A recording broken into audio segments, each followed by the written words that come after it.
بسم الله. خير الكلام ما قل وكفى، وصلاة وسلاما على النبي المصطفى محمد بن عبد الله. أما بعد، النهاردة هنكمل سلسلة المراجعة بتاعتنا في مادة الكالكولاس. تمام. فهنبتدي بالليميت، ألا وهي النهايات. فاحنا مقسمين المحاضرة بتاعتنا لأكتر من جزء. يعني أول حاجة أنا عايز أعرف لما أشوف مسألة أعرف أحدد نوعها. يعني دي هنعوض فيها في نهايات ما لا نهاية ولا بصفر ولا كده يعني. تمام. اعرف ازاي اشتق. دي الطريقه اللي هنشتغل بيها النهارده في حل النهايات، لان الطريقه التانية ممكن تاخد وقت منك اطول واصعب. اخر حاجه اعرف ازاي احل. وكل ده لازم يكون في اقل وقت ممكن، لان الامتحان بيبقى فتره صغيره يعني. ممكن لو حليت بخطوات ثابته ممكن ما تلحقش تخلص في الوقت المهم. وشعارنا حل بايدك محدش هيفيدك. تمام. نبدا المحاضره على خيرة الله. بسم الله. اول حاجه عندنا ممكن يقول لك ليميت الاي ام تؤول الى ما لا نهايه. ممكن يقول لك تؤول الى صفر. ممكن يقول لنا تؤول الى اي رقم اكس. فاحنا اول حاجه هنشتغل عليها هي تؤول الى ايه؟ ما لا نهايه. ودي مش محتاجه منك اي اشتقاق ولا اي حاجه. يعني مثلا عندك هنا انواع الليميت. اول حاجه لازم نعرفها امتى نحل، امتى نشتق، امتى نقعد على طول، امتى. فهنشوف ده في الاسئله دلوقتي. ممكن نقول ليميت عند ما لا نهايه، عند صفر. والصفر ده ممكن نضيفه برضو عند ايه؟ عند اي رقم مثلا. فاحنا هناخد كل مثال على ده. يعني عايز هناخد اول حاجه ايه؟ تؤول الى ما لا نهايه. طب انا دلوقتي مش عارف ازاي احل المثال ده. هقول لك طريقتين وانت اختار الطريقه اللي تناسبك او الاسرع. هنقول 3 اكس اس 3 زائد مثلا اكس اس 2 زائد اكس على اكس اس 5 مثلا زائد اكس تربيع. مثال زي ده كده عادي عايز احله، واقول لك هنا ليميت تقول الى كام؟ الى ما لا نهايه. ماشي. طب انا عايز احل المثال ده احله ازاي؟ هقول لك الطريقه العاديه شائعه اللي كل الناس بتحل بيها، وهقول لك الطريقه التانية الاسهل وانت اختار هتحل بايه.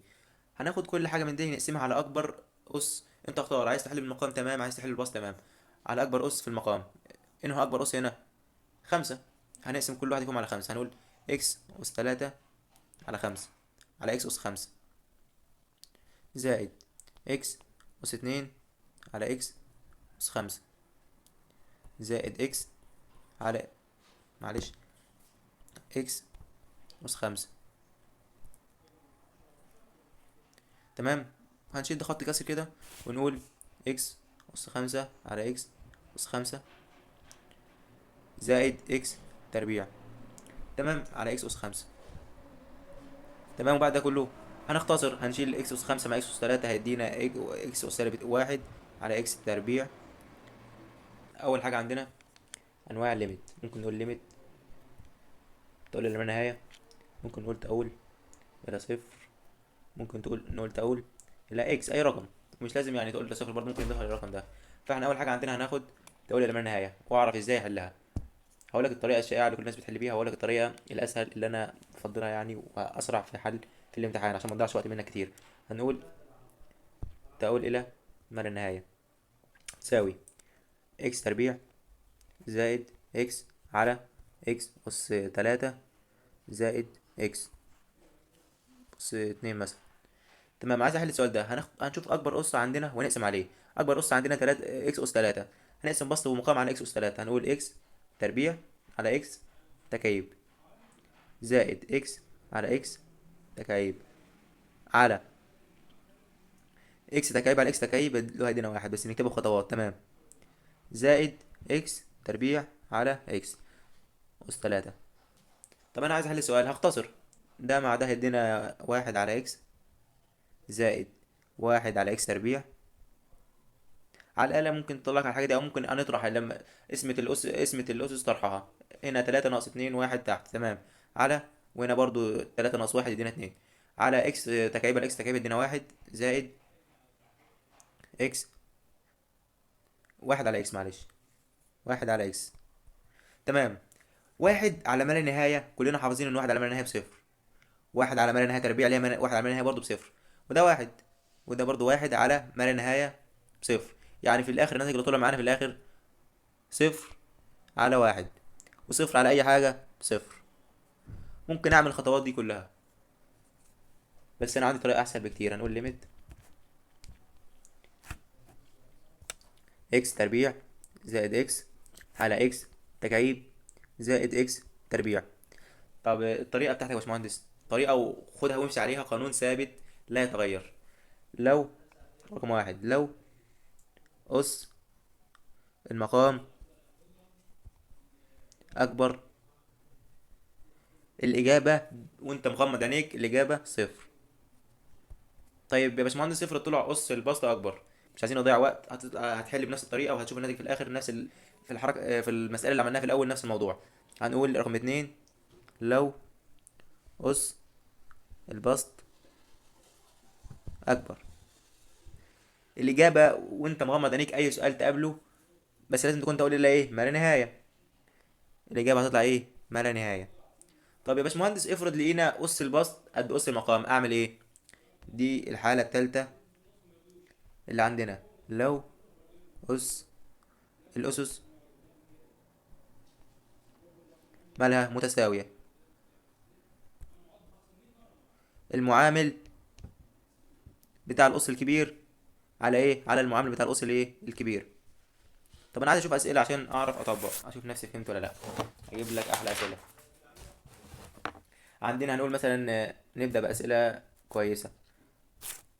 هنقول 2 إكس تربيع، 2 إكس تربيع ناقص 5 على 3 إكس تربيع زائد إكس زائد 2. عندك اختيارين، يا تحل بالطريقه اللي حلينا بيها الاول يا تحل بالطريقه اللي قلت لك عليها في الاخر. طبعا انت مش فاضي تضيع وقت وتقعد تكتب في قوانين وتقسم وتعمل، وممكن تغلط في اشاره او تغلط في اسمه. تمام. فانا عندي، هل اس البسط اكبر من المقام؟ لا. طب اس المقام اكبر من اس البسط؟ برضو لا. طب اس البسط قد اس المقام؟ ايوه. هناخد اكبر اس في الاثنين. اكبر اس ايه؟ الاثنين. دي معاملها كام؟ الحد المطلق اللي قدامها كام؟ 2 على دي الاس بتاعها المعامل بتاعها كام برضو؟ 3. وانت مغمض عينيك الإجابة 2/3. مفيش أسهل وأروع من كده. تمام. سؤال كمان. السؤال ده حلو. ليميت تقول لي كام ما لا نهاية، زي ما عرفنا إن الطريقة دي بتنطبق على الما لا نهاية بس. تمام. نقول 9 إكس تربيع زائد 2 كل تحت الجذر على 4 إكس زائد 3. هقول لك يا باشمهندس هنا أس البسط أكبر من أس المقام؟ هتقول لي أيوه. طب هقول لك استنى، هو أس البسط ده في فوقيه ايه؟ في فوقيه جذر، والجذر لو مع التربيع يعني الجذر بيساوي التربيع، فلما هنودي الجذر مع التربيع يبقى اكس. اس البسط يبقى كام؟ اكس. اس المقام اكس، يعني الاس المتشابهه. تمام. يعني كده عندي اس البسط قد اس المقام. بنعمل ايه؟ بناخد المعامل على المعامل. طب هقول لك 9/4 هي كده الاجابه صح؟ هقول لك خدت صفر قد كده. ليه طيب؟ لان التسعة هنا عندنا تحت الجذر، فانا هاخد الجذر التربيعي للتسعة على الأربعة اللي هي بكام يا باشمهندس؟ اللي هي ب3/4. كلام جميل، كلام معقول. تمام. وهي دي الإجابة. وخلي بالك يبقى كاتب لك 9/4 في الإجابات، وأنت طبعا هتروح تختارها تاخد صفر كبير، بس إن شاء الله مش هتختارها. طب سؤال كمان عشان نأكد المعلومة. تمام. أنا هقول لك وأنتوا اللي هتحلوا إن شاء الله. إكس أس 3 زائد 7 إكس زائد 4 على 6 إكس تربيع زائد 3. والكلام ده ليميت إلى ما لا نهاية. هنشوف كلامنا القاعدة اللي قلناها هنطبق عليها نشوف هي هتمشي معانا ولا لأ. هل أس المقام أكبر من أس البسط؟ لا. هنا عندنا 2 وهنا عندنا 3. هل متساويين؟ برضو لا. هنا 2 وهنا 3. طيب هل البسط أكبر من المقام؟ طبعا البسط أكبر من المقام. هنا أس 3 هنا أس 2. فوانت مغمض عينيك من غير ما تحل السؤال، يعني انت فكرت السؤال هتاخد فترة أطول وانت بتحل، وانت مغمض عينيك الإجابة ما لا نهاية. ولكن لو في سالب هنا قدام الأس هنختار سالب ما لا نهاية، يعني كلنا طبعا عارفين الحتة دي. فكده دي افكار الما لا نهايه، ومفيش سؤال هيجي مش هتعرف تحله، فان شاء الله خير. نخش على الفكره التانية الا وهي يعني مثلا اكس تنتمي تقول الى اي رقم، 3 0 5 10 اي حاجه. المهم اكس تقول الى رقم. اول حاجه بعملها مش هروح اعوض على طول او هروح اعمل اختصر او احلل وكده. هعوض بالمساله، ممكن تطلع تعويض مباشر. يعني مثلا مثال زي اللي عندنا، ليميت تقول إلى كام؟ إكس تقول إلى 2 تساوي 3 إكس تربيع زائد 5 إكس ناقص 6 على إكس أس 4 زائد إكس تربيع زائد 1. أنا هنا لو عوضت هل هيطلع لي صفر على صفر؟ طب نيجي نجرب. أول حاجة ما تروحش بكل غباء وتروح تعوض على وتروح تختصر وتعمل على طول، لا، عوض بالرقم اللي عطولك الاول. لو طلع صفر على صفر اختصر يا سيدي واعمل، او حل بالطريقه اللي هقول لك عليها دلوقتي. طلع رقم على طول، خلاص السؤال جالك جاهز. مثلا عندنا هنقول هنعوض باتنين مكان الاكس باتنين، هنقول الكلام ده بيساوي 3 اكس تربيع اللي هي 3 في 4 زائد 5 في 2 ب 10 ناقص، معلش، ناقص 6.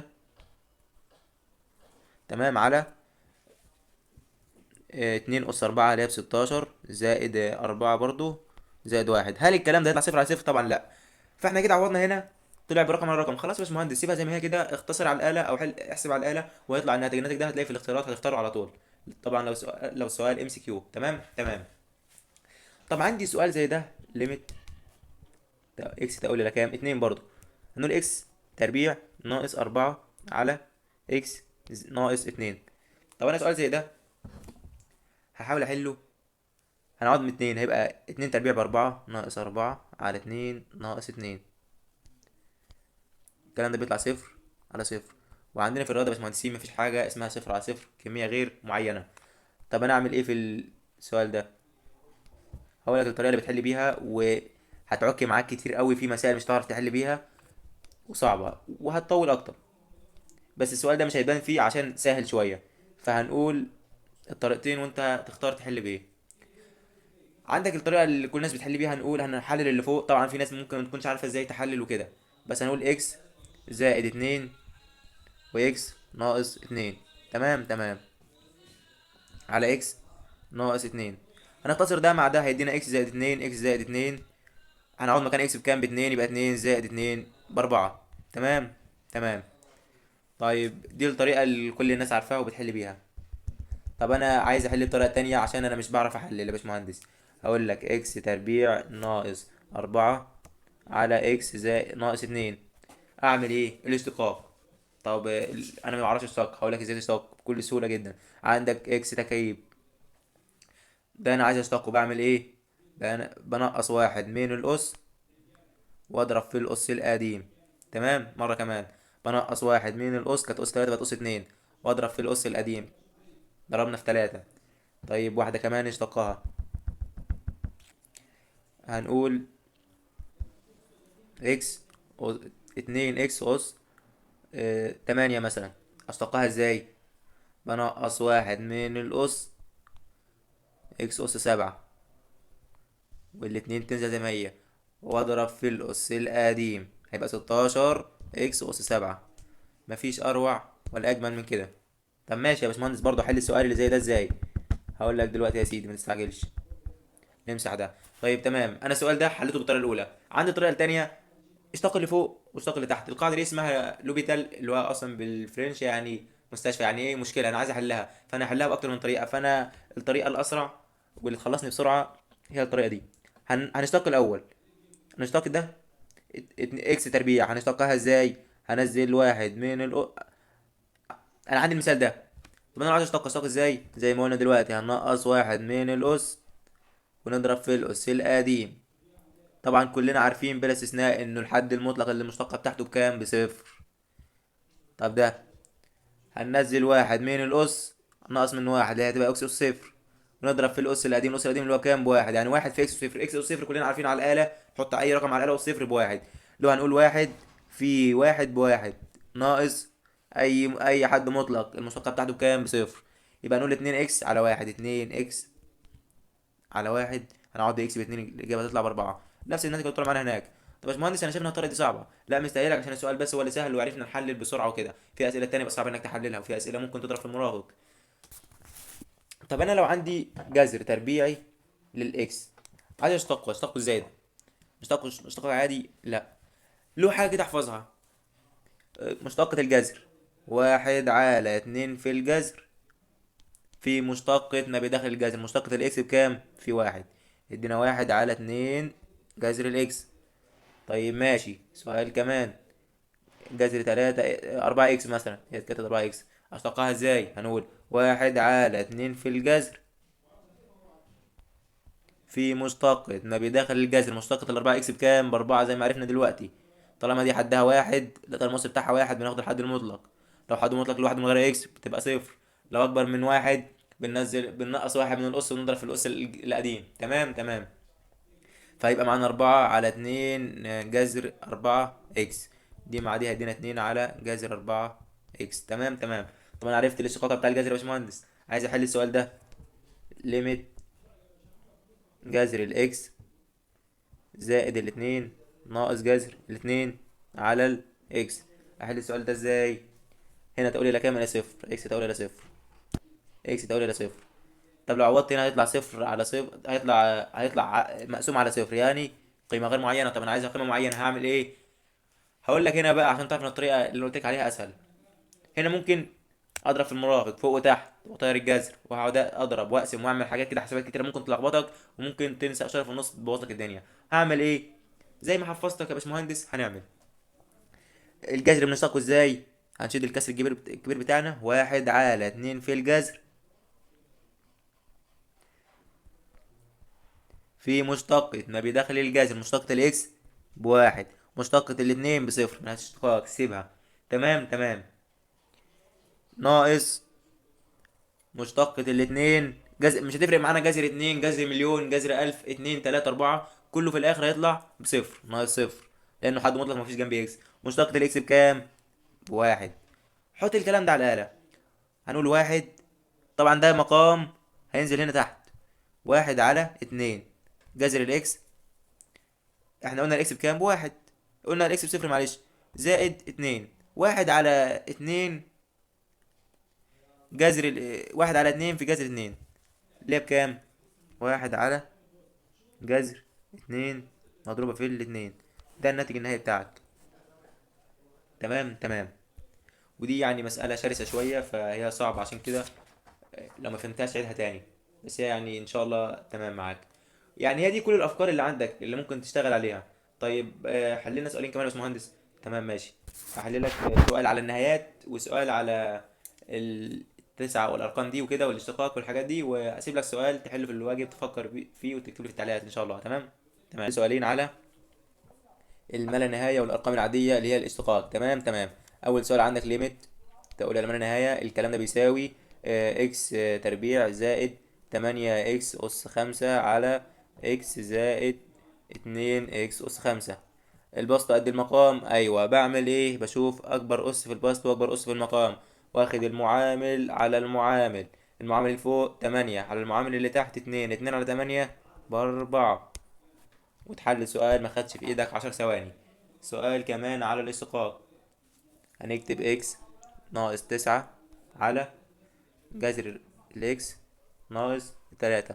طبعا من غير ما اقول لك هتقول الى كام، طبعا انت عارف عشان تساوي صفر هتقول الى التسعة، بس يعني بعطيها لك ده اكيد.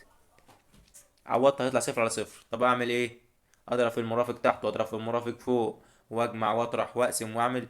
ممكن يطلع عندي حاجة غلط. طب فيش طريقة اسهل من كده؟ طبعا الطريقة اللي قال عليها بس مهندس اسهل بكتير. هنشتق البسط، اشتقاق الاكس بواحد، اشتقاق الحد المطلق بصفر على ده ايه ده؟ جذر. الجذر بنشتقه ازاي؟ واحد على اتنين في الجذر في مشتقة ما بداخل الجذر، واحد على اتنين في الجذر في مشتقة ما بداخل الجذر. مشتقة ما بداخل الجذر بواحد، أي حاجة في واحد مالهاش لازمة، ناقص صفر. تمام، يبقى واحد على واحد على واحد على مقام المقام كلنا عارفين إنه بيطلع بسط. فهنيجي قايلين نحل السؤال هنا، هنيجي قايلين واحد مضروب في اتنين جذر اكس، وعندك الاكس هتحلك فوق بكام؟ بتسعة، يبقى واحد في اتنين جذر التسعة. طب جذر التسعة بكام؟ على الآلة عندك هيديك تلاتة، يبقى اتنين في تلاتة، الكلام ده بيساوي ستة. تمام تمام. كده خلصنا المحاضرة بتاع النهاردة. هديك تلات أسئلة تفكر فيهم، لو ما عرفتش ممكن تبعت لي واحلهم لك عادي جدا. بس فكر وشغل دماغك كده، أسئلة حلوة فيها فكرة. أول سؤال عندنا هنقول أربعة، طبعا الليميت تقول إلى كام؟ معلش بس الإكس معوجة شوية، نعدلها عشان محدش يتكلم. هنقول إكس تقول إلى ما لا نهاية أربعة ناقص اكس أس سالب اتنين زائد اكس أس كام سالب أربعة على اكس أس سالب اتنين زائد مثلا هنقول ستاشر زائد اكس أس سالب عشر. عايزين الحل، هديك اختيارات يا عم. ادي ايه بي سي. هل هي صفر أم لا نهاية أم واحد على الأربعة؟ تمام. سؤال رقم اتنين، هنقول ليميت عندما اكس تؤول إلى أربعة. تمام. هنيجي قايلين اكس ناقص أربعة على اكس تربيع ناقص ستاشر.